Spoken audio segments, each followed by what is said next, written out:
everybody. Hello. Welcome from your humble abodes. Nice to see you all, although we can't see any of you, but we are sure you're there. Dan, Liz, Chris, John, Patrick, Cy, Mr. Wishart, hello. Glad you can join us. That ironically, very ironically, don't you think, guys? Digital Peterborough has actually gone digital. For the first time. We are fully digital for the first time, although it's a bit weird.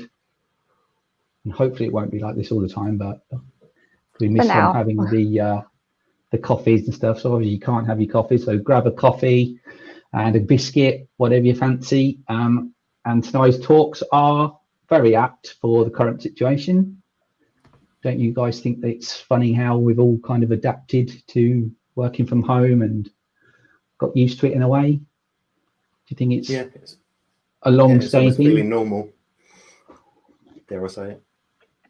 It is, but I miss the office banter where you can sort of get up and go across the room and have a bit of banter with someone. That's the bit I miss, but the cat doesn't do it for me much. He doesn't really answer back, so it's a bit awkward all the time.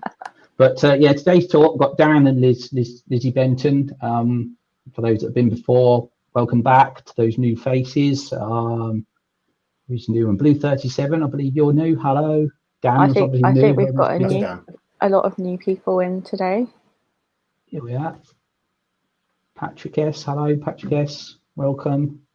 So yes, you've probably heard Lizzie talk before about her well-being and her company culture type ethos talks and stuff. Very, very informative, very helpful for obviously the current climate and how people are working from home. And equally Dan at Big Orange Heart, who's kindly facilitating our digital online meetup through this fancy cool little system, who has also sort of offers the mental health and the well-being support for anyone working from home and those sort of anxious worries. Because I think we all had those anxious worries when this all kicked off, didn't we? It's all a normal thing of what was going on and what that happened sort of thing. So it's now very timely.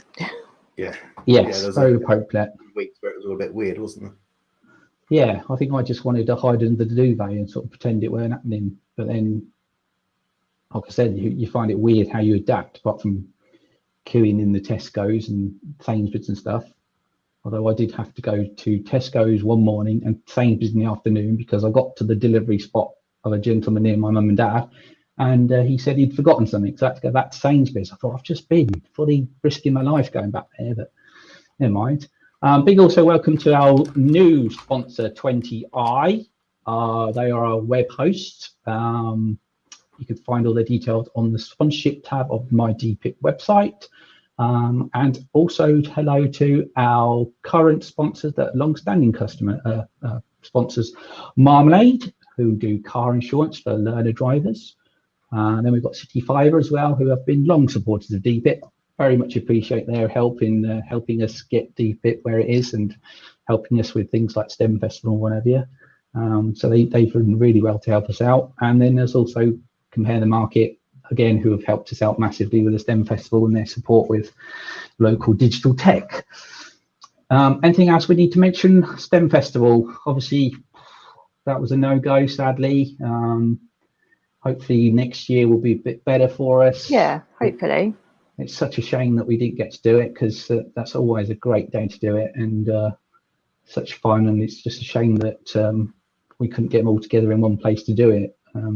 But it was really good to see the amount of STEM activities popping up on social media of what you can do at home, stuff like the colouring in the walls with crayons, and then the little science experiments you can do at home.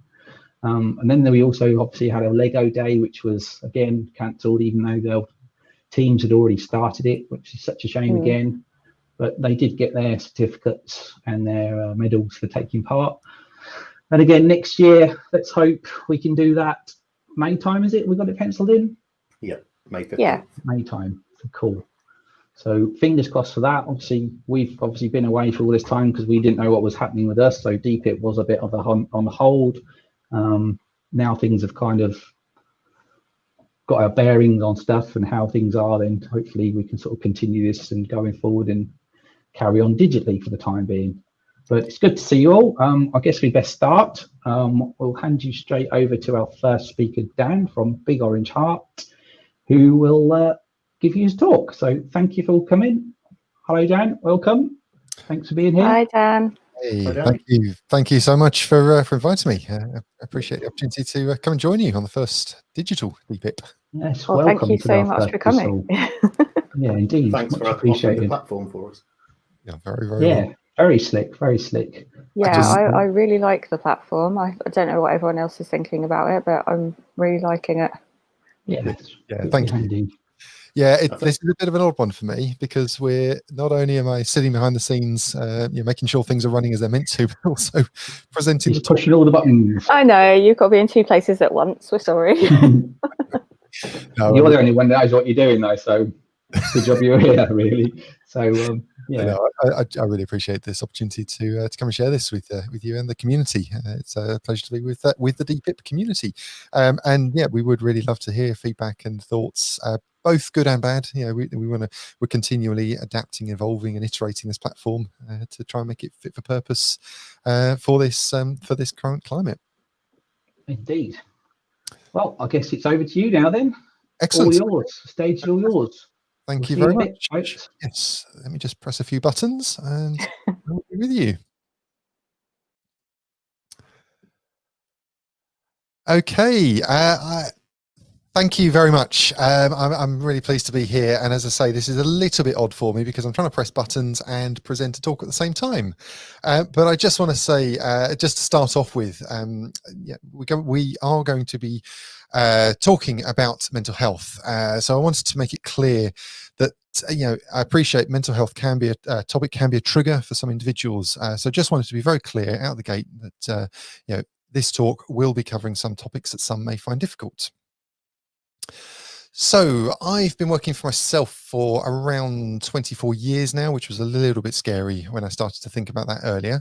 I have spent approximately 15 of those 24 years working remotely. I've run companies with teams, both big and small, and I've certainly experienced both the good, the bad, and the ugly when it comes to mental health in relation to remote working. So around 2 years ago, I launched what is now Big Orange Heart. It's a registered charity with a mission to support and promote positive well-being and mental health within the remote working communities. This was an initiative that was really born out of my personal experiences. It was something that was very dear and close to my heart, and I wanted to deliver something to the community that could go on to further benefit others within our communities. Since then, to say a lot has changed would be a massive understatement. I'm happy that in this time, mental health as a topic has risen in the public domain because it's needed to. In 2016, a Deloitte study determined that poor mental health costs to the UK employers rose by 16% to £45 billion a year. More recently, in 2019, the HSE determined that 54% of all working days lost were due to stress, anxiety, and depression. Now, that equated to 12.8 million working days through 2018-19. And the same study revealed that 61% of employees said that work was the main factor for their poor mental health. So who are we talking about here? Well, this talk is geared towards remote workers, but of course, mental health, well-being, it impacts everyone. So what do I mean by a remote worker? If you search for the definition, you'll get terms like wonderful terms like telecommuting, future of working, teleworking, working from home, and a flexible workspace. Ultimately, it's a work environment in which employees do not need to commute even, or travel to a central place of work. And given the current climate, we've seen a massive shift in the workforce towards a remote working environment.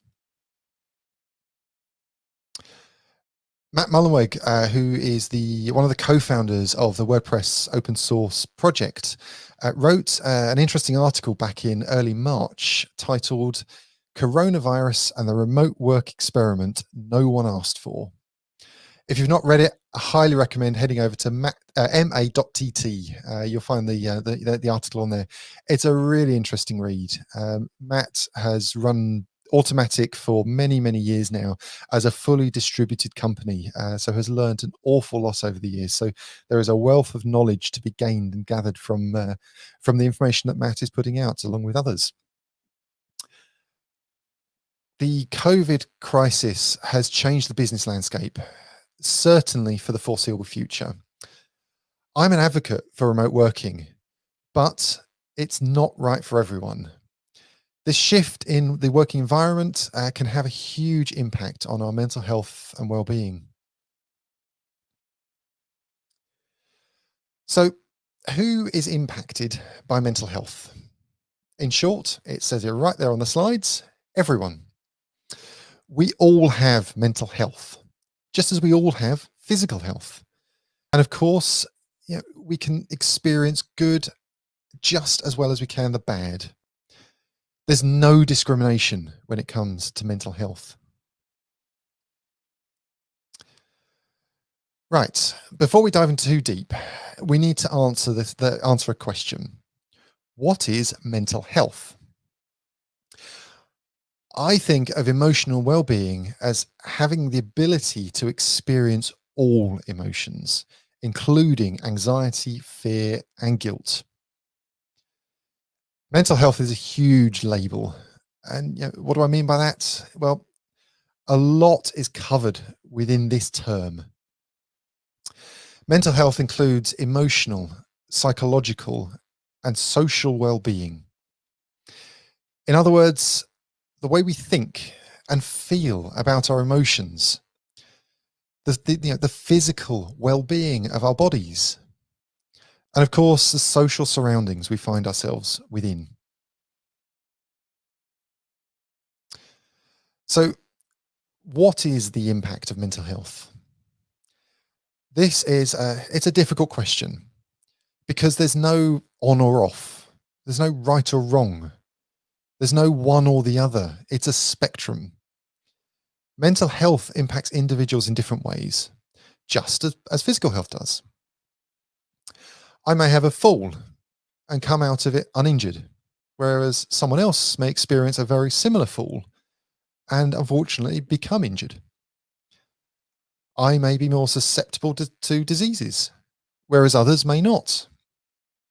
In the same way, different people are able to cope with the impacts of stress, trauma, loss, fear, guilt, and many other emotions differently. So, what does all this have to do with remote working? At a global scale, we've had to evolve and adapt to our working style quickly. We've had to find new ways of working, often with very little or even no guidance. Many are trying the remote working model for the first time, and that brings its own set of challenges. There are two very high-level issues to think about here. We've got the practical, how do we continue to do our job? And then we've got the emotional, my working environment has changed. So what are we talking about on the practical level? I'm not going to dive too deep into this as we're focusing more on the emotional issues today. But there are some very real practical steps that need to be considered. These practical steps will have an impact on our emotional well-being. So finding ways to enable teams to continue to fulfill their duties is a priority. We need workplaces that have an output that is optimal. So communication is absolutely key. As a remote worker within a team, you can never over communicate. I want to just say that again, you can never over communicate. If you start to feel like you're over communicating, you're probably just about getting to the right level of communication.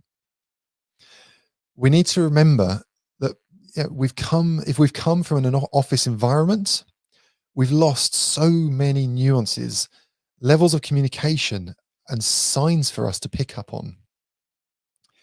Body language is something most of us read, whether we realize it or not. So on a practical level, we need to provide clear paths of communication. And what about the emotional impact of this change? Well, that's the key. We need to think about change. Change can be challenging on an emotional level for so many. There's also an element of loss through all of this. We've lost our freedoms. We've lost our regular ways of communicating. We've lost a lot of the controls we may previously have had. Recognition of this is so important. It helps us understand why, it helps us understand why we may be feeling different emotionally, why others around us may be acting differently. Have you had a client that's been short with you recently? Have you had a partner or a colleague snap unexpectedly? We're all experiencing this period of change differently. And with it, we need to adapt to the circumstances.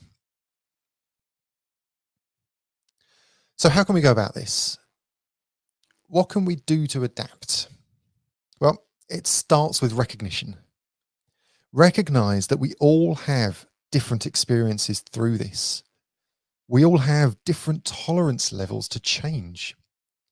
Recognition can lead to open communication, and this is so important. It may not be easy, but we need to learn to communicate and communicate well. And communicate in new ways. As I mentioned earlier, we've lost so many nuances that used to help us. So sometimes we need to come back to basics. Consider this. Previously, you may have entered your office and noticed a colleague was unwell. It was easy to determine that your style of communication needed to adapt to that particular situation, possibly without even a word being exchanged between the two of you. But what about now as a remote worker? Do you get to your desk and without any level of communication have a recognition of how your colleague is doing? It's very unlikely. In a remote working environment, you need that information given to you. So when you're wondering why somebody hasn't responded to that very important email, as every single email is so very important, it may be because their mental or physical health isn't great at that moment, and you're just simply not aware of it.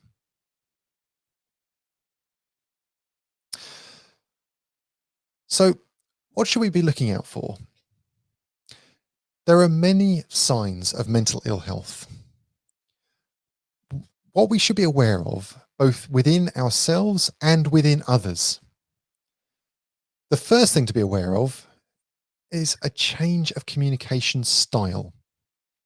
Now, this can be challenging to spot in others, particularly at this time, as we've lost, as lots of us are having to adapt to our communication styles. We're in a strange situation where we're changing our communication styles, and that may be potentially a sign that somebody is struggling. So we do have to watch for many signs between when we're looking after our colleagues, our friends, our community members. But be on the lookout for warning signs. A drop in communication. Have they suddenly dropped off the radar? Erratic communication at the other end of the spectrum. Is a communication out of character? Or sometimes the obvious. someone may actually tell you how they're feeling. Be sure to be an active listener. Take on board what you're hearing and respond in ways that are safe for both of you. You need to remember that this is about you and the person who's communicating. If someone shares details that you don't know how to respond to, tell them you don't know. Do not take on more than you are comfortable with. If you're a business owner with team members, have you considered or do you implement a wellbeing policy that supports open and honest communication? If you do, have you considered how team members can escalate if needed? Looking internally is important, and we can easily overlook how we're doing ourselves.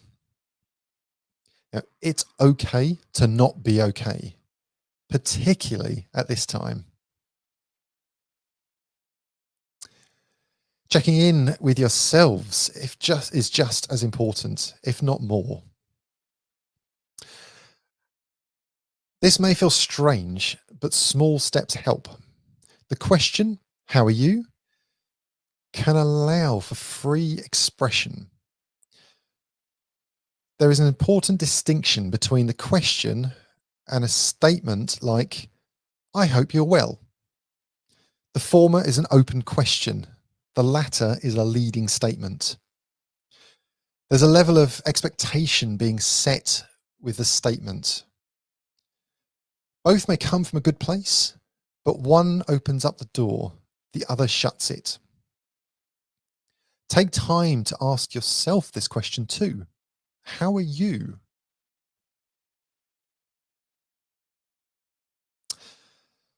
So let's take a little look back at where we were. This will help us to move forward. Remote working isn't new. Many companies have offered this, this format for decades. But for millions of us right now, it is new. There are many large distributed companies globally that we can look at and learn from. If you're a business owner having to work through this evolution of the work environment, then I highly recommend that you take a look at companies such as Buffer, Automatic, Zapier, and GitLab. Each of these companies have open documentation which we can all learn from. The Remote Manifesto from GitLab is a particularly interesting resource, and I'll happily share the link after this talk to that particular manifesto.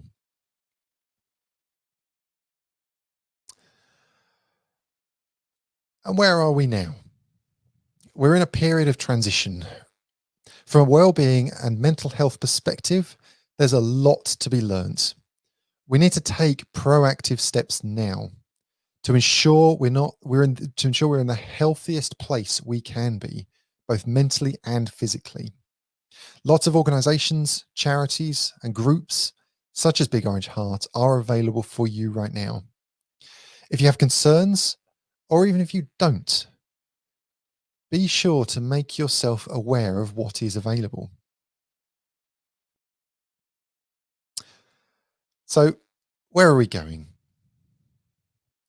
Some psychiatrists are warning of a tsunami of mental health from problems stored up during lockdown. We need to be proactive now. Find ways to support team members. Be better prepared for a healthier distributed workforce. I want to touch on when we should be talking about applying changes. It's easy to fool ourselves into thinking we're okay. For some to openly say we're not okay may feel like a sign of weakness or even failure. I want to let you know that that simply is not the case.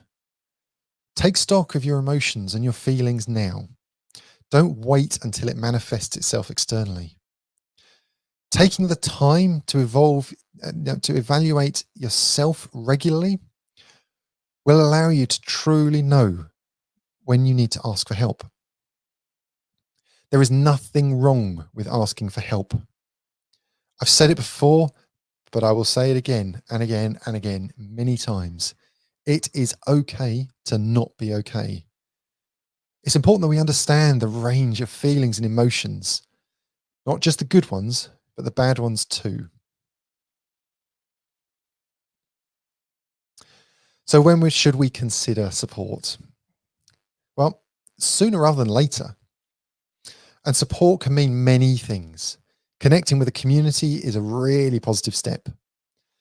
But ensuring that community has a positive impact on you is just as important. If you need to take your support further, look to ways to creating companionship or even mentorship.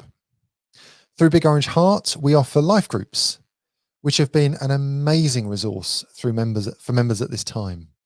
These life groups are small groups, maximum of 6 individuals, that spend time building up trust and building on that relationship. And through this period, they have been an incredible resource for the members that have taken part in them. Please have an awareness of when it's all too much for both yourself and for others around you. Unfortunately, suicide is on the increase, particularly at this time. Please be aware that talking about suicide with someone won't increase the chances of them taking their life. In fact, evidence shows that it can reduce the likelihood. I appreciate this isn't an easy conversation for many people. So do be aware of the services, such as the Samaritans, which can be contacted, numbers on screen there, 116123. And there are many other suicide prevention services out there. Please be aware of the services that are available within your country or within your region. So why do we experience these emotions and feelings?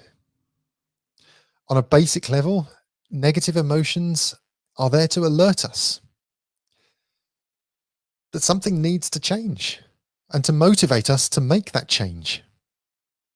Anger, fear, resistance, resentment, frustration, and anxiety are emotional states that many people experience regularly but try to avoid. And this is understandable. They're designed to make us uncomfortable, but don't be fooled into thinking you must avoid them. It's been said openly that psychopaths and the deceased don't feel emotion. I certainly don't want to be either one of those two things.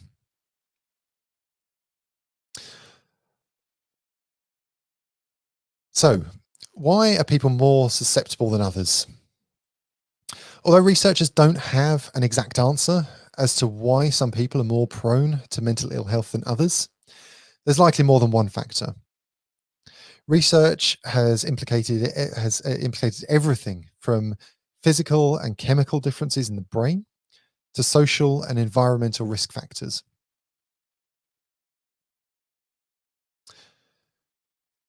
So now we've considered a few of the practical and emotional aspects of well-being in the remote working environments. We need to ask ourselves the question, how are we able to better support ourselves? There are plenty of things we can do to better support us and our teams, but time is limited, so let's focus on ourselves. Ultimately, supporting ourselves better will benefit our teams in the long run too.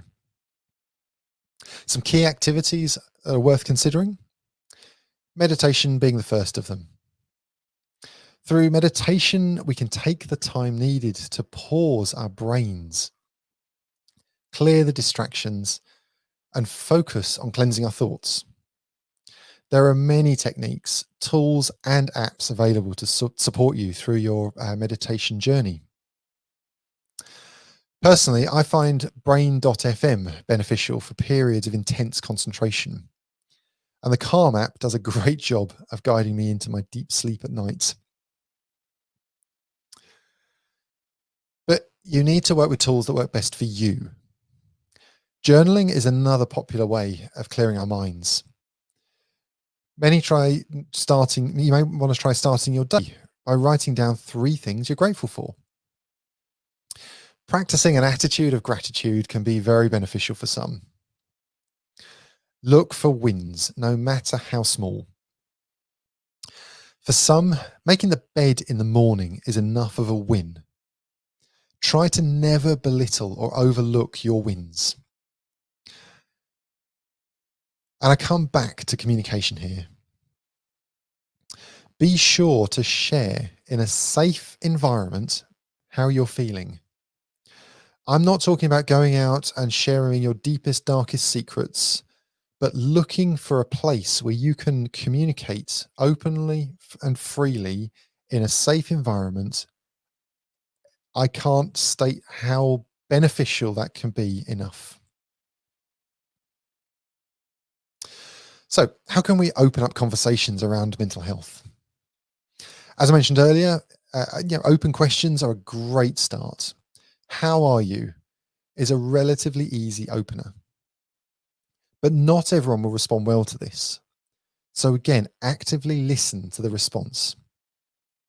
Only proactively open up conversations around mental health if you are comfortable with talking about it.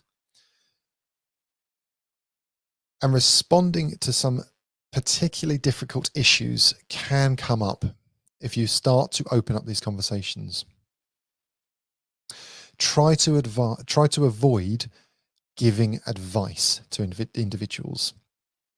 We all have different experiences, and as such, your advice may not fit for the individual that you are communicating with.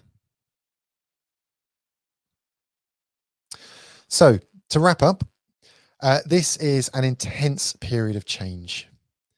Be kind to yourself and others, as well as trying to find our way through. If you need further support, please feel free to reach out to Big Orange Hearts. Please visit bigorangeheart.org or any of the other wonderful mental health charities that are out there.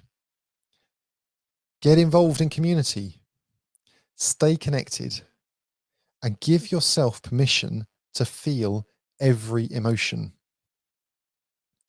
I've been Dan Maybe. I'm the founder of Big Orange Hearts. You can connect with me via Big Orange Hearts. I'm also on Twitter at Dan Maybe. My DMs are open. I'm always open to having a conversation around well-being, mental health, remote working. I'm very happy to open up the floor to any questions that anybody may have at this time. Thank you all very much. Thank you, Dan. Yeah, thanks, certainly Dan. some points there that we've all kind of touched, I think, to certain degrees. Especially when it all kicked off, because it's all new, isn't it? And you don't know what's going on and that sort of thing. You don't move all this new territory and stuff. But Richard in the chat was saying that he's worked remotely for 20 years. Now, having not going to any meetings in London or Peterborough, he's going on video calls 6-7 times a day. The tech's improved, which definitely has. They had to do that quickly, didn't they, to actually get it on board, to actually make it more successful. But he's still got colleagues that had some severe mental issues. And he says, basically, we all need more training on mental health. The whole system needs more training in on it. It needs a rework of where it goes. Yeah. Where do you start with that? Where do you start with global training? I know Liz is doing her bit for it, but how do you solve a problem like that when it's not so mainstream, and slowly is becoming mainstream? Is this going to become something that businesses almost have to do by law, maybe, or at least be more kind of conscious that they need to offer mental health support? There are certainly, it depends on the location. There are certainly in some territories, there are laws pertaining to this in terms of the requirements from companies, but there's no real kind of blankets definitions or laws around this. So there are elements of each individual company having to take responsibility for themselves at this stage, which does present a lot of issues and a lot of challenges. And there are a lot of services, a lot of very good services that are available. available to businesses to tap into. And it really depends on the size of the business as well. There are these services can, in some instances, get really quite expensive. So it really depends on what the journey is for that company. But I'd certainly recommend, there are a lot of resources available in relation to well-being and mental health for team members. So I'd highly recommend companies looking for this information and finding it, and actually implementing things like a well-being manifesto, or some form of well-being policies. Really, these things are, we're talking about people, and of course we all know within our businesses our greatest resource is the people.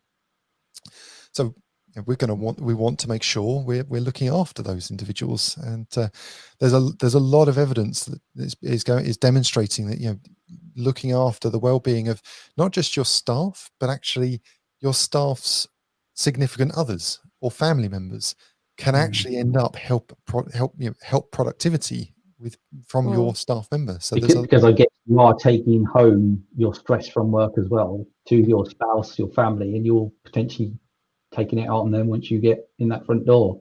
Yeah, absolutely. With the stress at work. Do you find it's because it's such a new thing? Do you find you and Liz, your sort of approach to companies that don't have it in place from day one? Is it hard to get a foot in the door? Do they kind of look at you like, say, what's this thing you're on about, or why do I need you? That sort of thing, or are they pretty much open-minded?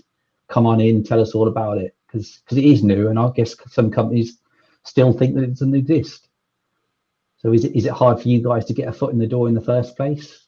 Well, I guess, Lizzie, I appreciate I've brought you up on stage a little bit early. I thought, sorry, but I appreciate this probably sits within your space, doesn't it? I wonder if you might want to. Only ever so slightly. I would say that I think it's becoming increasingly talked about in businesses, actually, and especially over the past 6 months. I've seen a huge increase in businesses taking it a lot more seriously.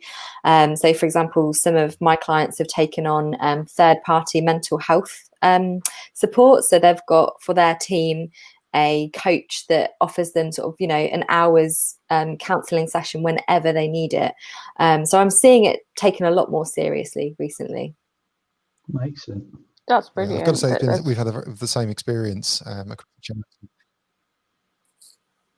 think there's this thing of like the metaphor of putting the oxygen mask on yourself first before you look at those around you. And I suppose it's kind of like having your colleagues or your employees, whoever you have within your organisation, as those people that you need to put the oxygen mask on first, so that that then filters through to other people that are in their networks as well. So I think it's good that there's so much more kind of focus on mental health at the moment, but it's a shame that it's taken a situation like this for it to be implemented in so many different businesses. I think that's the issue, because it's mental health's been treated so differently across the years. It's like it's always been there, whether people have believed in it or not. So to act quick, isn't it? They've been forced to let their staff work from home, even if they wanted to be in there. Yeah, which is a help and a hindrance, because I've worked from home for a number of years now, and I've always sort of said it comes with its cons as much as its pros. Absolutely. It's like you come from sitting in an office where, like I said earlier, you can get up and have a laugh with an employee behind you, or have a quick cup of tea, and then chat at the water bottle, and then go and sit down and get in the zone again. But with home, you're stuck in these four walls. You got no one to talk to potentially. All your chat's done by video. Your only interaction is potentially going to the checkout at Tesco's and speaking to someone behind the desk, or go to a self-checkout, which is a computer again. Yes. But then it comes back to John's highlighted it. You're blurring the lines between work and home. Mm-hmm. He says that he's got so used to putting a shirt on to go to work and a t-shirt to know that he's relaxing, so he's timed off. But those lines are becoming a blur now. You're not changing from work mode to relax mode.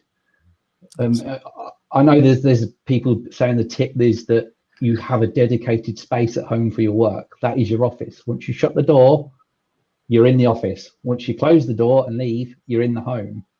But even that's still a struggle.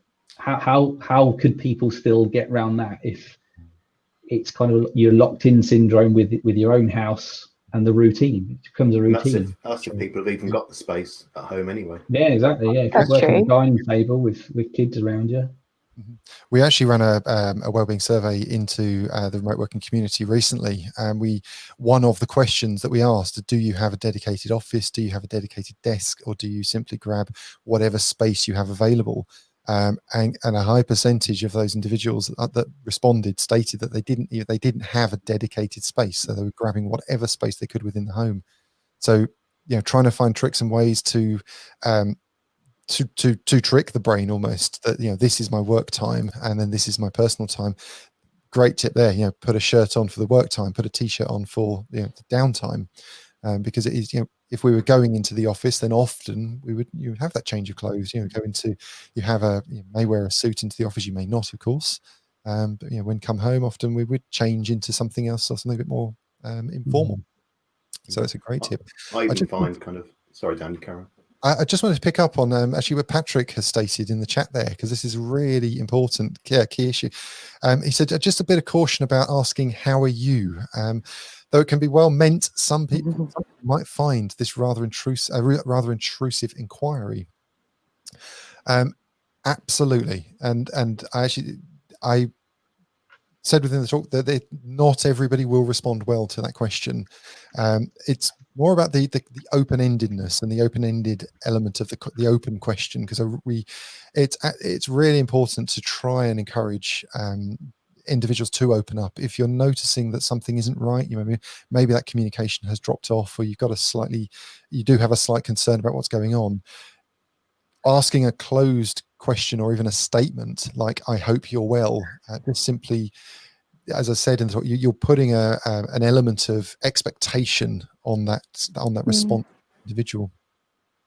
So thank you, Patrick. I really appreciate you picking that up. It was interesting you said earlier as well that you said about don't offer advice. I know we're not all counsellors and stuff, but when someone comes to you with their issues and you're not offering a response or an answer, what can you do? Is it just a case of listening and saying, look, why don't you ring XYZ?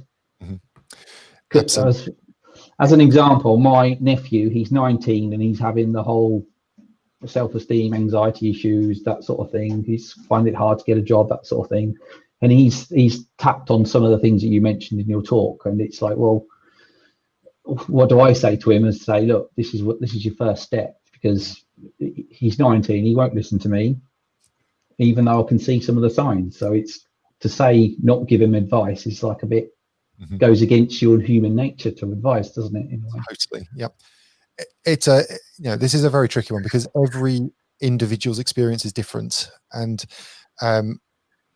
although you may be in a situation where you think, I've been through that experience, I can give you advice on that.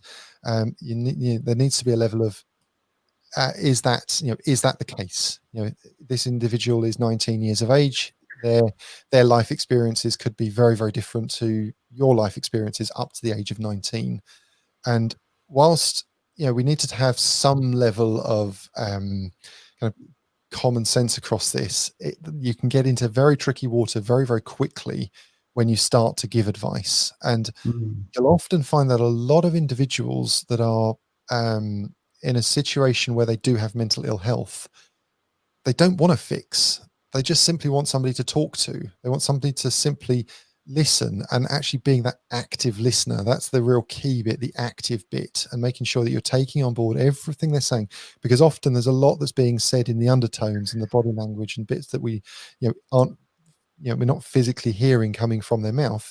There are a lot of tells and nuances that we need to pick up on when we're actively listening to an individual, and then finding a way of taking that conversation forward. And whether that be, I think it might be worthwhile you having a conversation with a mental health professional, taking those steps.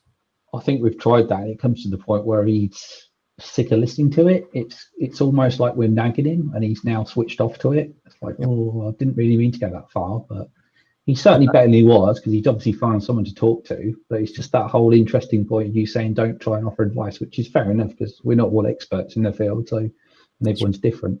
That's right. Another worry that John Parsons said was how people's privacy with work meetings, because you're obviously streaming a camera in your own home, showing off all your personal space to the world, that's right, which is a stress for other people. How do they sort of? I suppose that's not so much a problem now with Zoom and Teams, where you can choose a virtual background. Oh yeah, of course, you can put a green screen on and be anywhere from the Starship Enterprise to the Rover's Return, can't you? That's right. I think again, this back to communication. Excuse me. And if you're in a situation where you're not comfortable about the surroundings, that you're sharing your surroundings on camera. We were having a bit of a conversation in the social earlier around the idea of turning our cameras on so we can actually see each other and have that discussion in a workspace. But actually, if there is a genuine reason, you simply aren't comfortable, or you, for whatever reason, you're not wanting to share that environment, then communicate with the team and have that conversation. And are there alternative options? Are there alternative ways of? A lot of people in the chat saying they've got support groups. They've got little COVID groups they can have a chat to. But it's still, humans are natural pack animals, though, aren't they? We want to be part of the pack. We need that human interaction. Is there a danger, do you think, this COVID lockdown will, because we're already avoiding people now walking down the street, are we always going to be now fearful of touching someone or walking past someone? Is it going to be a thing instilled in our brain to naturally avoid everyone? That'd be interesting to see how it goes. There is definitely, as I said, good and bad things. This tsunami of mental health issues kind of in the pipeline, and we need to be aware of that. And we need to, how can we put things in place now before we get to that stage of having to deal with the flood defenses as that starts coming through. Again, we were having a bit of a conversation. I had we were talking about a small child through this COVID period earlier. We actually had a puppy right just before lockdown happened, and that puppy was being taught effectively to not go near humans, and that started to train the puppy that actually humans aren't good. And we became very aware of that very, very quickly, and needed to find solutions to how we can overcome that, because of course the last thing we want is a dog for 10-15 years that won't go near to another human. Scared of humans. Yeah, very strange. On the kind of topic of children, so obviously we've talked about support for remote workers from a business perspective, but what about schools and colleges, universities? If they're going to kind of look to shift to online educating, then do those, well, obviously those support channels need to be in place kind of for them as well. Absolutely. I mean, I'm a big advocate, as I said, for remote working, but it absolutely isn't right for everyone. There are a lot of individuals that feed off the environment, feed off the activities, and the being around other people can energize some individuals. So there is there's a lot to be learned through this process, and I think one of the things that we need to be really kind of being very vocal about is with companies, if they're choosing to move to a virtual, a distributed model long term for financial benefits, for financial reasons, then there's got to be discussions around how remote teams are then supported better. So do we need to be obviously providing chairs, monitors, equipment, physical equipment that ensures the physical well-being of that remote worker as well? So there's a lot of discussions, a lot of conversations to be had, and a lot of learnings that a lot of companies have already gone through that we can pick up. I'm probably down when we come out the other end, they'll need retraining the other way, I suppose, to get unused to doing what they're doing during this time, to go back to some sort of normality, if you can say that. But I guess we'll have to wait and see. Yes, Richard, that was my miserable cat. You can see over there. She don't want to know me. Dan, you mentioned the life groups that Big Orange Heart have set up. Where can we find more info on that? So bigirishheart.org/join. That will send you an invite to join our Slack community. There's also a Facebook community that, again, that you'll receive an invite to. That within our Slack community, we run our life groups. So there are private channels set up for, as I said, maximum of 6 individuals. And the process is really about matching different skill sets within a life group. So we try and make sure that those 6 individuals all have very different backgrounds and, the ability to bring different perspectives to the conversations. And then, over time, that group build up levels of trust and support for one another. And as I said, through this period, they've been incredibly active and incredibly beneficial for those that have taken part in them. So it's a group that kind of stays together for a prolonged period rather than kind of, okay, brilliant. Yeah. We try to encourage to build a long-term relationship within those groups. And of course, it doesn't always work. Some individuals do need to move from one group to another, but that's absolutely fine as well. We need to make sure that all individuals within it are supported to the best they can. Certainly a good idea, definitely. Okay, any more questions from anyone? I think we covered them all. John Parsons just mentioned that Jack Howell, who's one of our DPiP members, has got okbutton.app. It's a mental health well-being app that he's developing. It's not up running yet, but you can register your interest over at the okbutton.app. Got a cool URL that. Patrick, Chris, a lot of them saying about their little groups, chat bubbles. Always a helpful hint. Okay, we'll keep posting your questions in the chat, people. We'll obviously post them. We can more Q&As at the end, but guess we should hand it over now to Lizzie Benton. Excellent. If you're all set and ready to go, Lizzie. Thank you all very much. I'll speak soon. Thank you, Dan. Thank you very much. Thank you, Dan. All ready, Liz? Are you? Yeah, I'm just gonna make sure that I am screen sharing. It's working okay. These good old tech then so far. Just jolly good. Hopefully you can see that. Yeah. And hear me. I think we'll pass over to you then, and we'll just. Amazing. Thank you so much. Well, I must say, first of all, that I can definitely relate to so much that Dan mentioned about. I have adapted to working from home, but I am definitely a people person, and I'm very much looking forward to going back to some kind of collaborative environment soon. So tonight I'm talking about why the working from home experiment will do everyone a favour eventually. I promise it will, and we'll delve into this a little bit deeper. So I'm Lizzie Benton, founder of Liberty Mind. I'm extremely passionate about company culture and the impact they have on people and organisations. I've worked across the UK on all sorts of businesses, helping them to improve their company culture and making them a great place to work. If any of you are really fascinated in company culture and want to learn more, I do have a podcast.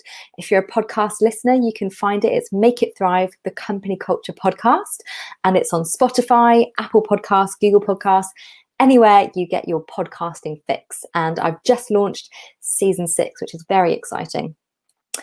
So what I want to do first of all is actually take you back to the start of the year when we all felt like everything was relatively good and normal, and we kind of lived in this sort of utopia. We had our freedom, we could hug people, that was really nice, multiple people even at the same time, and we could also blow out candles.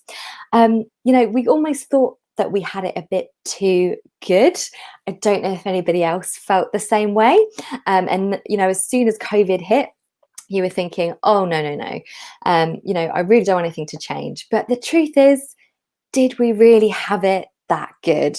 That's my big question. And I don't think we did. These are a few of the kind of media snippets that I've sort of collected over the past 6 months. And the general consensus is it wasn't that great to begin with. It wasn't actually serving us as much as we really thought it was. And let's be honest, pre-COVID, before COVID even existed and we knew what that even meant, actually the whole situation around working from home, around flexible working, wasn't good.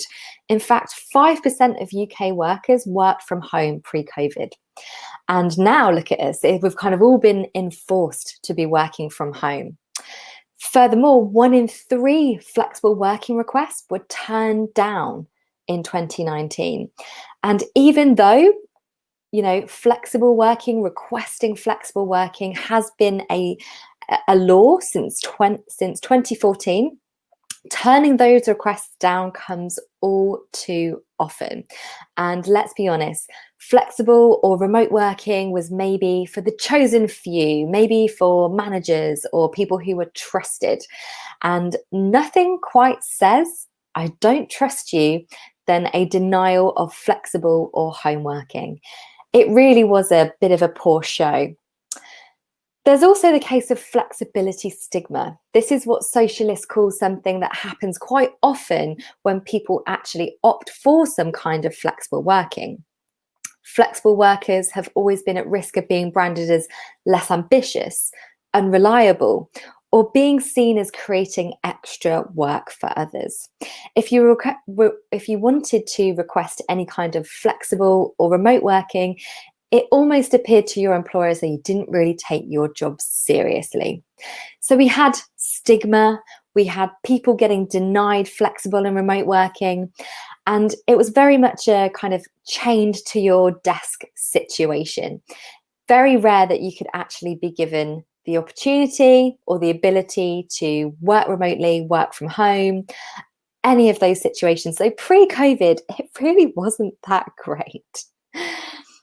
And I had to share this press snippet because flexibility, the millennial fantasy, that not only is offensive, but it really goes to show what the attitude was behind flexible working, as though it was some kind of utopian fantasy because we just didn't really want to work. It was almost like something was encouraging us, millennials in quotes, not to have to do a hard day's work. So it is something that, you know, we still hold this flexibility stigma. And I've even had conversations with friends and other people who are still sort of, you know, saying that their business or their company isn't going to allow them to continue this after, you know, whenever it all ends. So I think there's still a long way to go. This is how I felt like the rate of flexible working adoption was happening at an absolute snail's pace. It was going so slowly. And I remember when I first started my business almost 3 years ago now, and when I was talking about company culture or about flexible working or anything else like that, it felt like I was just the kind of the hippie in the room, the crazy person on LinkedIn talking about all these wild ideas. What's she on about now? It really did feel that way. And now, fast forward 3 years, all of a sudden people are speaking my language. And I am just like, oh, yes. So boom, you know, COVID happened, it's chaos. We all wanted to, like Andy very clearly said, hide under the duvet and wait until it was all over because it just felt very crazy. We didn't know what to do. People were buying insane amounts of toilet roll, which was just, nobody really still knows why they're doing that now. There was a lot of confusion and chaos around the situation, and especially for businesses. Like Dan said, working from home does not work for everyone. You know, it doesn't work for everybody's mental health and well-being. Not everyone has the luxury of a home office and a set space. My poor partner is working on the dining room table during COVID. So it really is a real mixture. And we've also got to remember that not every business or not every workplace was as digitally ready or tech savvy in enabling their team and their business to adapt as quickly as many could. So there is also this sense of inequality in how businesses and people could adapt. Those who are very tech savvy, very digital, we're easily able to just pick up their laptop and go and work from home. But it's just not the same. So there has been this very much a knee-jerk reaction to what's going on around working from home. And we have to remember that the current working from home that we're experiencing is enforced. It's not something that we've planned, you know? I mean, I know very few businesses who are really prepared for COVID. There was a lot of naivety, and even I hold my hands up to the naivety I had about the situation. I've got a friend who has most of their business export to China. And I'll never forget sitting around the dinner table at Christmas last year and him saying, do you know what, Lizzie, I've been speaking to my contacts in China. It's really bad over there. I think it's coming here. And I was just in such denial. I was like, absolutely not. No way it won't come over here. Oh boy, was I wrong. And I think it's very small-minded of us. We like to believe that sometimes the things happening out there in the big wide world aren't going to ripple and then affect us here in the little UK. But the truth is, it does. And I think it's made many of us realize that actually what's out there is going to impact us here as well.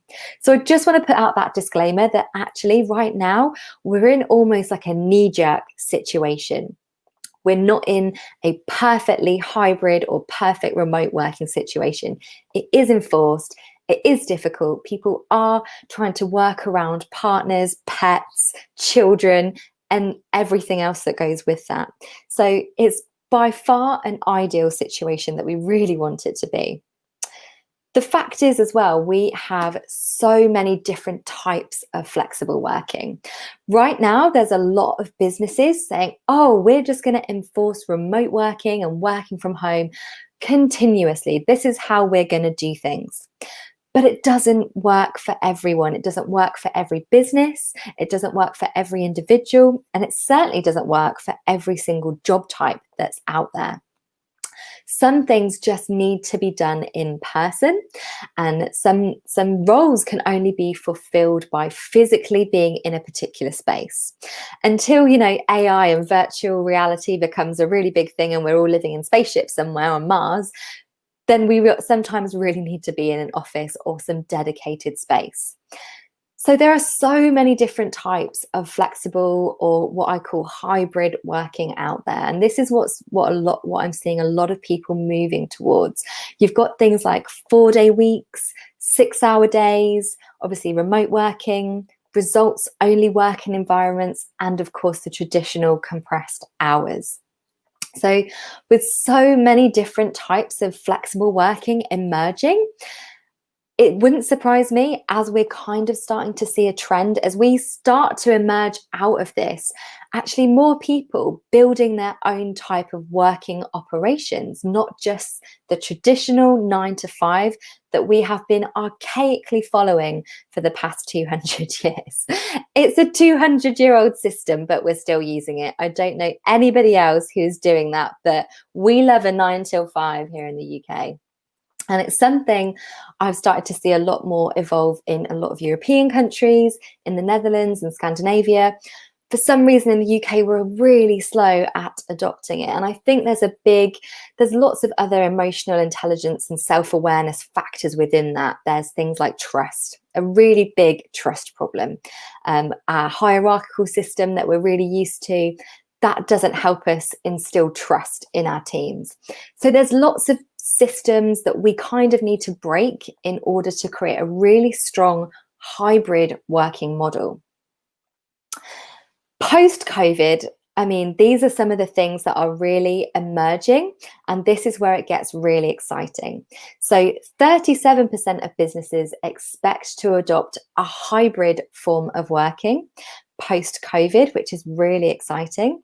And according to a poll from Gartner, 48% of employees expect to work from home post-pandemic.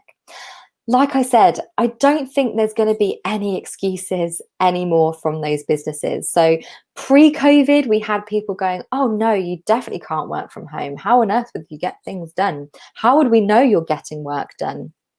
Those kind of excuses, or some of the classic ones, well, that's unfair on everyone else. there was all of these kind of great excuses that businesses could lean on. The fact of the matter is, now that we've all been through this experiment and truly experienced working from home and remote working, there's going to be no excuse not to create some kind of hybrid model. So a lot of the clients that I've been working with over the past few weeks, we're already starting to do that. We're creating, a hybrid model where actually teams can work from home all the time if they want, but they will have a dedicated space for the team and to collaborate whenever they need it. Because again, I've seen a big sort of uplift in people saying, oh, that's the end of co-working spaces, or oh, that's the end of office spaces. Genuinely, I don't think it is. I think we're all just kind of jumping to conclusions because we're in the heat of the moment. The fact is, we sometimes still need those spaces in order to collaborate more effectively, in order to actually separate work from life. I actually have a lot of friends who have hated working from home and they can't wait to get back into an office. So I think what's really going to happen is actually our office spaces themselves are going to change. We're no longer going to see such structured office spaces. They're going to be a lot more fluid. There's going to be a lot more changes to them. And I think they're going to dramatically evolve as we start to come out of this kind of phase that we're in. But this knee-jerk of remote working and working from home only, I don't think that is going to be the new normal, as everybody keeps coining it. Of course, there are already some businesses changing the way they're working. Of course, you've got tech giants like Twitter, Microsoft, Slack, all creating different forms of working. Mostly they're enabling people to, remote work or work from home as much as they want, but they will be slightly reducing their office capacity. PwC are actually going fully remote, and this was one of the ones that really hit the headlines because they have so much office space in London in particularly. So there is that big fear that actually some of these kind of tech epicenters are going to start kind of falling away. And I think actually, finally, this feels like, to me, like the revolution that's been waiting to come. It's been so infuriating watching people do the same thing time and time again. And as Albert Einstein once said, you can't solve a problem with the same thinking that created it. And this is exactly it. We've been forced into this incredible, crazy situation to think differently about actually how our work life should be. So the big question is, who's benefiting from all of this change? Okay, and there's so much. So the first ones are parents. So as we evolve, as we start looking at more hybrid forms of flexible working, remote working, 6-hour days, all these types of different methods that can be adopted, the first people that are going to 100% be impacted are parents. Because the people that actually suffer the most when there's no flexible working is mothers. So I'm going to put that out there. Not having flexible working is slightly sexist, but actually, bear with me, with the increase in more men sort of taking part in being very hands-on fathers, so many studies have shown that actually men also want flexible working because it helps them to be better parents. So parents in general are going to want more flexibility. It just helps with those care responsibilities and with the whole work-life balance. As I was often said, we so often expect women to work like they don't have children and raise their children like they don't have work. It is so infuriating when we don't have the right systems in place to ensure that we can all thrive in the workplace, no matter what background or what care responsibilities we have. The second to this is the aging workforce. Now, I don't like to be a negative Nancy, but we are all aging, whether we like that or not. And whether we're going to be able to retire is a completely different question. But the truth is, the way we're working right now isn't going to help our aging workforce. The fact of the matter is, we are currently living in a time where, putting COVID aside for one moment, we're actually the healthiest we've ever been as a species. And this means we're now living in a time where we are going to live longer. Supposedly, we're already living in the generation that's going to have the first person that lives to 200 years old. I mean, that actually scares me. I don't fancy living to 200, but I'm just putting that out there. You know, we are going to be working for a lot longer because, you know, the costs of living longer are going to be extended. There's not going to be a massive big payout anymore.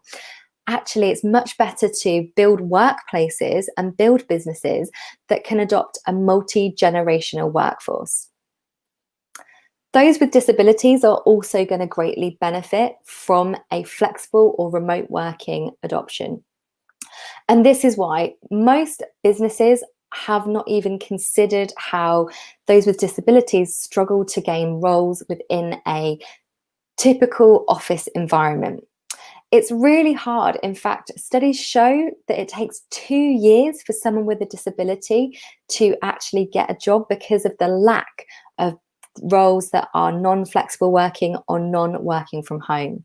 So if actually that was opened up, if you were able to create a working environment that allowed more remote working or more flexible working, you open up your business to a huge diverse talent pool who are also eager to work. So those with disabilities will greatly benefit from this big shift in our mindset, but it's often so bottom of the list when it comes to the benefits that come with flexible or remote working. We can't deny that our environment is going to hugely benefit from us transferring into a hybrid model. I don't know if any of you have watched the Netflix documentary David Attenborough's A Life on Our Planet. I would highly recommend you watch it, but definitely have the tissues and do it on a night where you're quite happy to sit in sobs of tears. It's really quite powerful. I certainly felt very moved by it. It really opened my eyes, and I think we've got to really think about actually how much our traditional working practices were damaging our environment. Commuting, for example, I mean, I used to commute to Cambridge and London quite often, and that has obviously completely dropped. So all of us were contributing to that, you know, the sardines in the can on the tube station. It was just not good for us or our environment. And even during this COVID time, there have been some amazing statistics about how much the air pollution has dropped, how much traffic has dropped, how much the natural environment is thriving because we're not, you know, doing too much or trying to go too many places. The natural environment is really thriving. So it would be great actually if we massively reduced our commuting and stayed more locally and regionally to try and reduce the impact of all of those long haul trips. The last benefit, of course, is regional development. We seem to have this kind of stereotype that the best talent, in quotes, that you used to be able to get was either in, you know, the big cities. You're thinking London, Manchester, you know, Cambridge.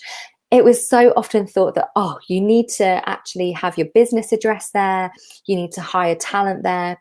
There was this real kind of stereotype that if you had your business in that space, you were doing so well. And we've kind of got into this really bad habit of thinking that that's where all the work is. And it's done so much damage to towns and cities where people have traveled and moved to these big cities and left smaller towns and villages vulnerable because there's no economic sustainability, there's no economic buy-in.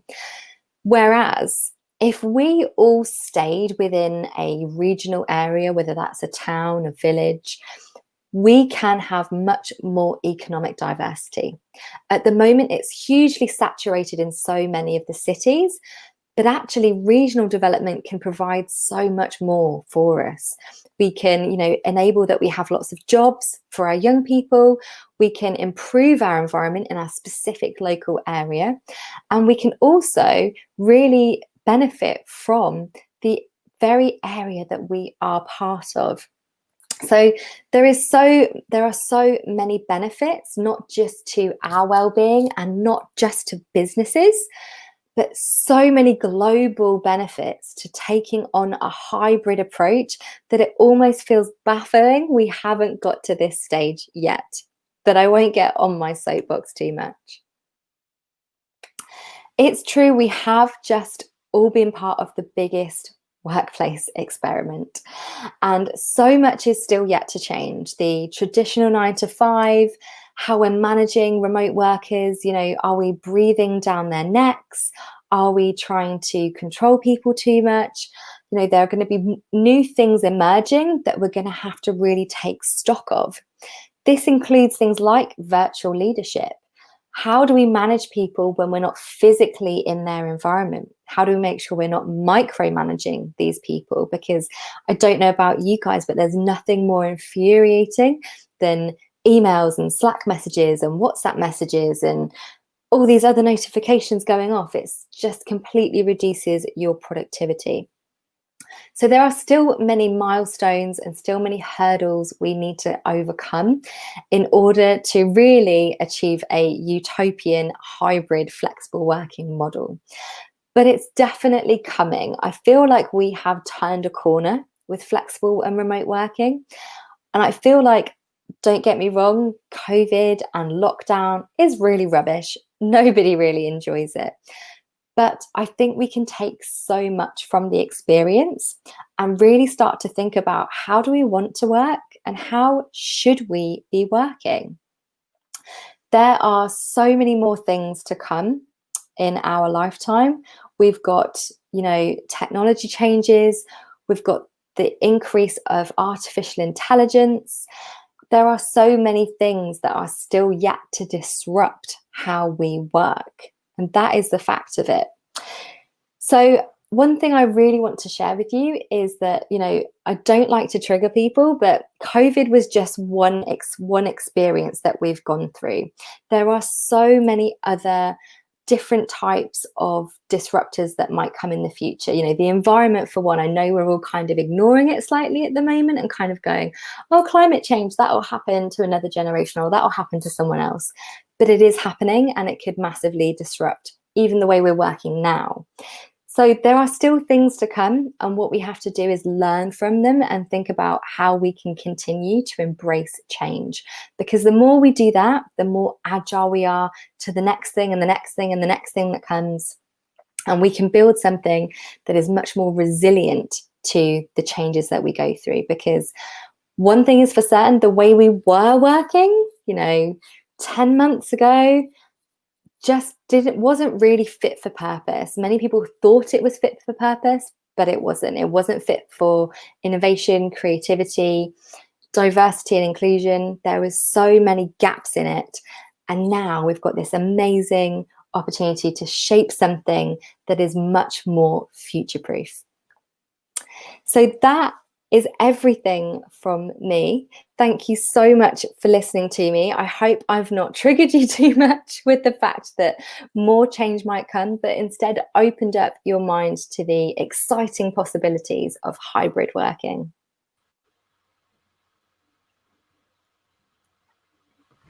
Thanks, Lizzie. No problem. Andy, you muted. Yeah, sorry about that. Thank you for that, Liz. Yeah, definitely something that you've shed some light on, some from the flip side of the coin of working from home and the potentials of where it's going. Thank you so much. I actually had a question. I was wondering, you know, you were saying just briefly then about how we thought working was fit for purpose, and actually it's changed so much. Now that we're in this situation, what do you think your ideal kind of working from home or like working situation would be? Like, would you, if COVID wasn't happening, would you still want to be flexible and go, you know, into a co-working space or still commute, or, you know, what's the ideal situation? Oh, that's a really good question. Sorry, it's a hard question. No, it's a really good one, because I don't think enough people think about it, even as on an individual level. So I think it's something, even when I started Liberty Mind, I knew that I didn't want to work a 5-day week. And that sounds like really luxurious. It's like, oh, Lizzie didn't want to work a 5-day week. The fact was I didn't, because it's really unproductive. And so I actually structure my own week really differently now, and my own days really differently to what I traditionally did when I was in a traditional job in a 9-to-5 situation. And I think it's also learning how you work better. So I am definitely a morning productivity nerd. Like, I love doing my stuff in the morning. The afternoon, I go on like a real big like energy downer. So I just generally, by about 3 o'clock, I am not creative. You can't really get much out of me. So I know that there's particular types of work and particular types of sessions I need to plan in at certain times to ensure that I'm even my most productive and my most energetic. And I don't think even on an individual level, we think about that enough in order to influence our businesses and our company cultures in looking at it differently. So I think, sorry, I was just going to say, it might sort of be a trial and error kind of situation on an individual level then, just to see how it works best. Yeah, definitely. Because I definitely know that I can't do the whole long days type of thing. That just doesn't work for me. I used to do that when I used to commute a lot, and I would just feel absolutely shattered and drained. And then the next day it would affect my productivity the next day, because I'd be really tired from getting home late from London. So I would definitely say that I still want to be able to work from home as much as possible. But I know that a lot of the sessions that I do with my clients, I do prefer to be in their environment, because especially if they're office based, you pick up on so many nuances and language, and it's their behavior or their body language. So it's all these things that you pick up that you wouldn't get over a Zoom call when everyone's being like as perfect as possible in their like company chat. It's kind of things like that that I can't pick those things up that are going to help them develop their culture. So for me, there will at some point be a going back into an office situation. But some of the other things, like meetings, for example, I do discovery calls before I take on any client, and strategy sessions, they are all now remote, and they will stay remote until I need to go into a business. Interesting. You've adapted as well for the online working with your own business. You really need to go in to sit with them, don't you? Because like you say, you're going into the company to get a feel for it, and you can only do that in person, really. Yeah. So you're relying on the people on the other end of the video to tell you how it is without being there. Yeah. It's awkward. Richard said village co-working could be a trend and all commutes will be a short walk. What do you think? Yeah. I mean, I just don't know why we're not doing that already. It's such a shame, because I mean, especially if you think about right now, there are so many independents who rely on local trade, independent shops, independent, all sorts, working together, even as DPiP is a community of traditionally local people. And really, shouldn't we all be kind of supporting and creating that community again? We've kind of lost that as we globalized a bit too much. So I do believe that actually, localizing things would be a positive. They are suggesting the village pubs. A lot of mentions of the pubs becoming co-working space. Yeah, I've heard that. Pros and cons. Oh dear, a gin with my meeting. What a shame. Yeah. You could have too many gins by then. That's the thing when you're working at home anyway. No one can see that you've got gin in your mug. That's true. Very true. John said, with remote working as a global norm, is opening up the opportunity for people to work for companies they don't live anywhere near. Have people seen an increase in staff change as a result of this? That's quite an interesting one, because obviously you are opening yourself up to the globe. Yeah, definitely, 100%. I know a lot of businesses who have now got global teams. They're not just local teams. So it's all swings and roundabouts, really, isn't it? It all depends what you want as a business and how you best operate. And he also kind of highlighted that something like that, because like the wage gap between working north of London or outside London is different. Do you think that would kind of close the gap on that, to say that you're technically no longer working in London, so your wages aren't that special? Yeah, but this is a really big problem with the whole wage situation that we have a lot of the time at the moment. How people sort of put out their cost out, I suppose, job roles is really outdated in the way we do that anyway. We shouldn't be doing it by region or localizing it at all. There are so many other ways we can improve our pay rate for people. So yeah, I think that is something that massively needs to change. Change all across the board then, by the sound of it. Like you say, it's a very antiquated system, isn't it? Patrick S is, how might this situation affect performance assessment and promotion? Hugely, because traditionally, well, it really depends, doesn't it, how you are currently assessed for performance and promotion. So I am really anti appraisals. I absolutely hate them. There's a blog on my website called Why Appraisals Suck, and everybody hates them. If anybody wants to read that blog. But essentially, it's like you're summing up one person every year and going, rate yourself, give yourself a number, like we're some kind of robot. And that's not how we should be summarized. We bring far more value to businesses and organizations than just giving us some kind of number. I think actually what we need to do when it comes to performance assessments and promotions is much more actually, how does that person, what is that kind of development path for that individual? So traditionally in most organizations, you're almost handed out some kind of career progression that you've had absolutely no influence over. So either you're given a management role or you're given a management manual. Most people don't actually want to manage people anyway, they just want more money. But instead we're taken down this horrible path where we have to kind of be forced into it. Actually, what it needs to come from is that individual's learning journey. So like a learning, in a very individualistic learning process. So it's okay, coming up with goals together. What does that person want to achieve? What does that person want to look towards in their career? And how does that look to the business? And what does that look like in terms of cost and value to the business? Is that going to add value? So are they available for a promotion? Is a much more holistic approach. And I think right now it's true, so many people are going to have these really horrible Zoom calls where their performance is being assessed in a situation where we're all just trying to survive, and then you're trying to survive a pandemic, work from home with your kids and your cat and everything else that is going on, and someone's going, do you think you've done well over these past 6 months? And I could tell you now I haven't done well over these past 6 months. No. Mentally, let alone in my work. Why are you assessing me? Absolutely baffles me. So yeah, totally crazy. So there will be loads of people right now who should have been up for a promotion or up for some kind of pay increase who won't have got that. Do you think in a way we're behind Europe in terms of work ethos and work practices? Obviously, I think we probably got a bit greedy, didn't we, working 9 to 5s like you say, and then Sunday trading never used to be a thing, but now all of a sudden, Sunday trading is a thing, and you lose the family time for those people that have to work. And Europe seems to be a bit more well balanced on the work-life balance.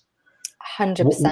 Why are we too late then? Why aren't we taking this proof of concept from Europe and bringing it this way? Why didn't we do it sooner? Honestly, because I think we have a systematic problem. A hugely systematic problem in the UK with things like hierarchy and class system. We like putting people in boxes. We like following like legacy things that just don't work for us anymore. And that is what stalls us. There is so much coming that we are not prepared for, like self-managed teams. That's something that is huge in Europe and the Netherlands. But I mean, there's probably 10 businesses that I know of who have completely self-managed teams, because we are so in our ego. We want to like have a title that dominates over somebody else. We want to be in control of that person. We want to dictate what we feel they should be doing. It's really outdated, and that's the trouble. There's so much that we need to change systematically in order for things to move along as they should be. This is just one of the things that the UK is trying to catch up on. But once we get it right, we should be all right, do you think, in a certain way? I think so, because honestly, our younger generations are going to demand it. So if we don't adapt soon, we're just going to end up becoming the old UK, because everywhere else is moving forward. And I was like, do you remember the UK? Oh, that quaint little place. Stuck in the dark ages with their little cottages and their coffee. It's like exactly how we look at everyone else at the moment. You did some training with... Oh, sorry. Go on, Andy. Go on, there you go. Carry on. I was going to say, you did some training recently. I was going to say recently, didn't you? But did you go to Amsterdam for... for some training? Yeah, so in January I went to Amsterdam to train to be a holacracy practitioner, which is a form of self-management. And basically, I mean, there was 30 of us on the training course who were all training to become a practitioner in this specific form of organizational structure. And out of the 30, there was 3 of us from the UK. That just gives you an idea of how how new it is. Yeah. Just goes to show, doesn't it? So, and that training is only available in the Netherlands or Europe, because there is not enough demand for it in the UK yet. So I felt a little bit like I was like flying the flag for the UK. Well, you're one of the first. That's great. Good, you brought it here. Richard sort of asked the same similar questions. Like he said, do HR functions get it all what you do in the way that you obviously do? Do they understand these new approaches, these HR departments that you approach first thing, or is it all new to them and you have to explain it all to them?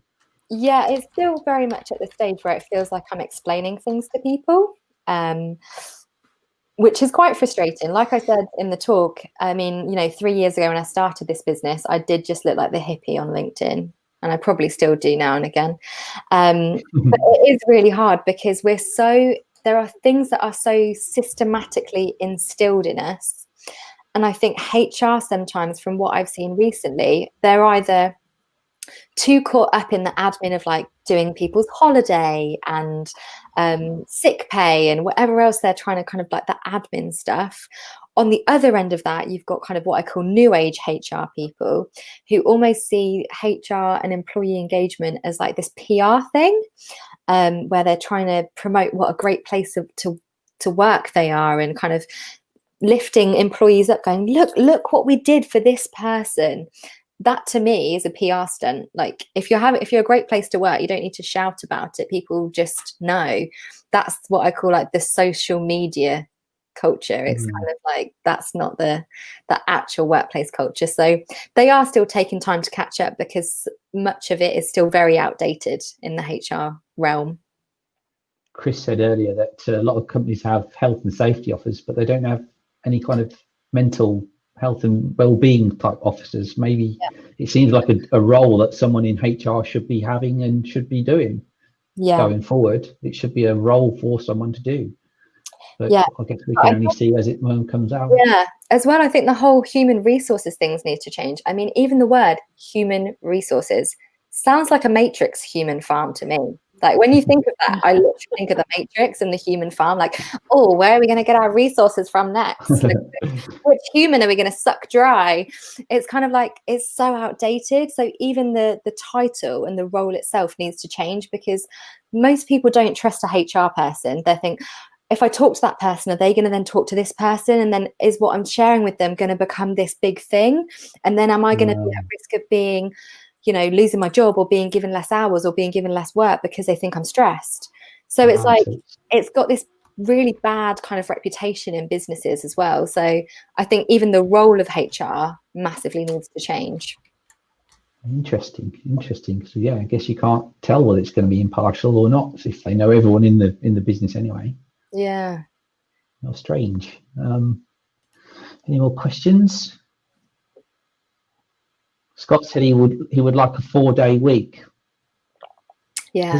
Has that proved to be any productive or any less productive than the usual 5? Is it, like I said, a lot of European countries do it already, and they've not seen any drop off in productivity, have they? And is that concentrating their hours into those 4 days? So they still do their 4 hours slots.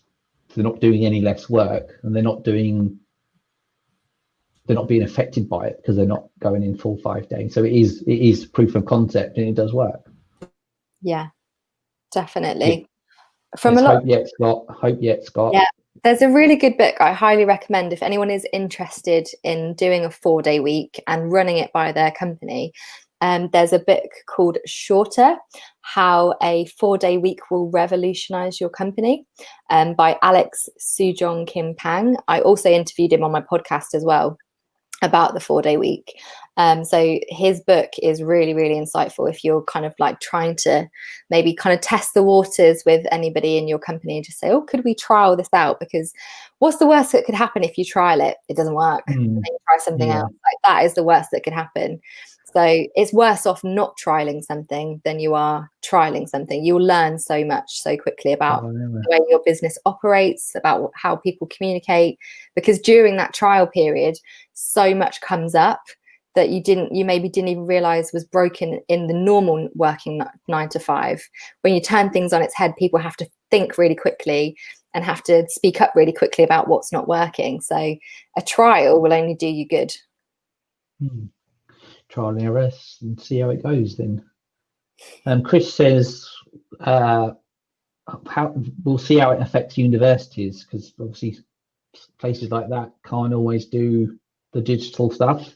Like you said, do we still need a classic campus? Will they adapt to a more online focus? Again, I guess that's up to them to work out, isn't it? It's going to them to adapt to it. Yeah, and I suppose some.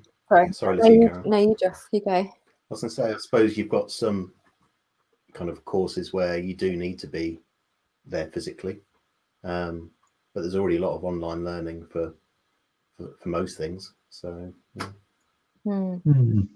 I think again the trouble is, what we tend to do is like make it a global thing. So we go, right, okay, everyone has to now learn from home, but again, that doesn't work for everybody. We all have different ways of learning. So it's really important that, again, what we don't do is try and make this a kind of a global thing. And that's what is going to be, I suppose, the danger here, is that with any of these flexible working models or completely remote, is that we're going to enforce something that doesn't work for everybody, and that's really dangerous. Excellent. Well, thank you for that. There's any more questions in the chat?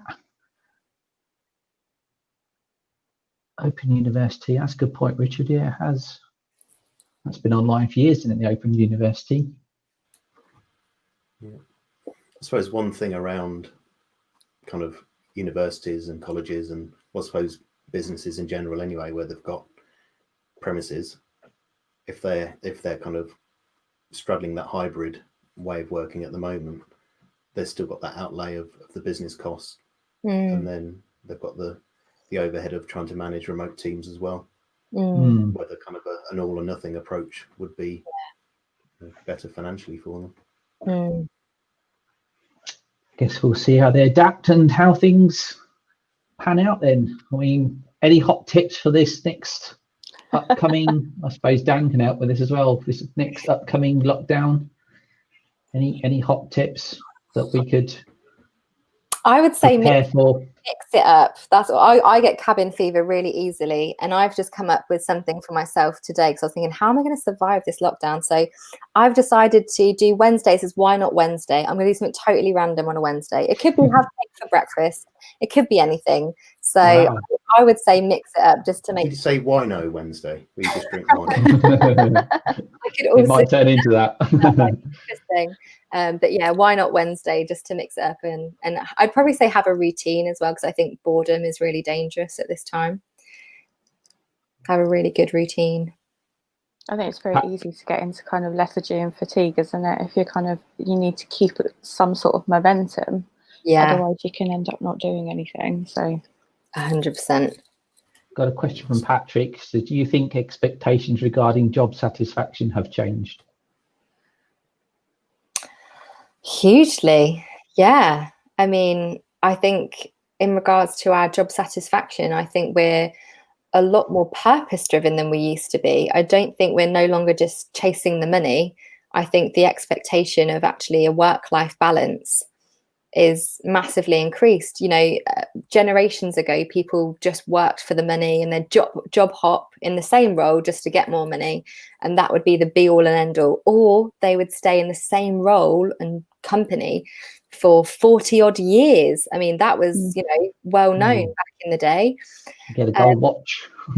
Yeah, get your gold watch, get your retirement package. There you go, you're set for life. But I think now we are at a very different generation who see very like the existential beauty of life. And I think we are at a time where we actually want to feel fulfilled in the work that we do, and they will expect businesses to start to look at that. So it's not just about the money, it's also about the whole experience of being an employee.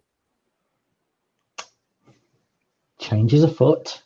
Thank you, Lizzie. Have we got any more questions from anyone? Thank you once again, Lizzie, for being on DPiP. You're a resident speaker. Nice to have you back after this. Thanks for having me. Time. Thank you. Glad so many of you missed us. I saw your tweet as well about how you came to DPiP. You said it was your first ever networking event in person. It was. And now you're at the very first online edition as well. I know, it's like it's come full circle. Excellent. There we go. Proof of concept that speaking at DPiP works. So if anyone wants to do a talk, let us know. Who knows where it could lead. So on that note, thank you, Lizzie. We'll hand you back to Dan, who's going to tell us about WordFest coming up. No idea what it is myself, but Dan. Sorry for my ignorance, Dan. At least you're honest. I'll leave it to you to explain that. I wouldn't like to guess. So thank you, appreciate this. Just to quickly jump on and share this, WordFest is a 24-hour virtual festival happening 22nd of January 2021. So the platform that we've been in this evening over on live.bigorangeheart.org is having a major upgrade. We built the platform about 6-7 months ago for the community. We've been building upon it, iterating, as we said earlier on, and we'd really appreciate any feedback this evening from those of you that have joined us on DPiP this evening using the platform, because we're continually wanting to make sure that it's fit for purpose for us as a community. We're bringing together the global WordPress community over a 24-hour period, so we're going to be traveling around the world, starting off over in Oceania, moving on to Asia, then EMEA, and then on to the Americas. So really looking forward to this 24-hour celebration, and tickets are available right now. They are free. There is an optional $10 donation when you grab your tickets. We'd love to have you part of this. We do also have an open call for speakers as well as a call for sponsors available right now. So if you're looking to get your brand out there, get it featured amongst this community, then we'd love to hear from you. There's even a micro sponsor package available for just $250. So again, if you're interested, feel free to drop me a message or head over to wordfest.live. Brilliant. And we'll share all that on the socials afterwards as well. Do all that, can't we, Liz? Yeah. Appreciate it. Thank you. I'll hand it back to you. Anything else we need to talk about, mention?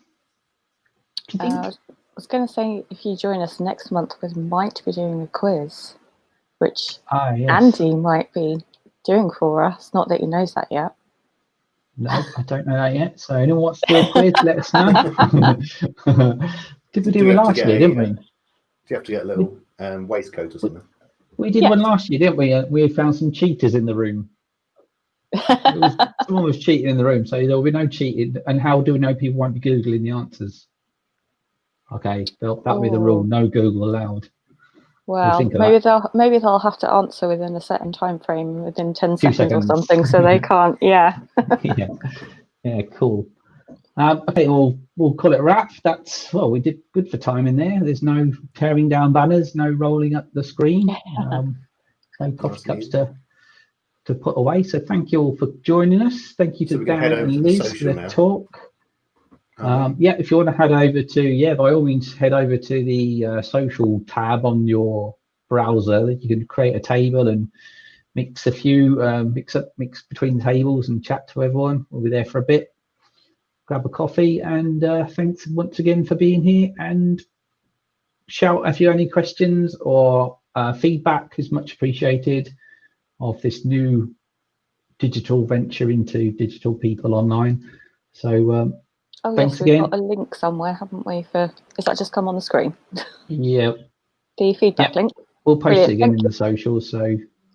good stuff. All right, we'll see you in the socials in a bit. Have a good evening. Thank you for coming, and all the best. Keep taking care, and good luck with the lockdown 2.0. Stay sane. Thanks all. See you later.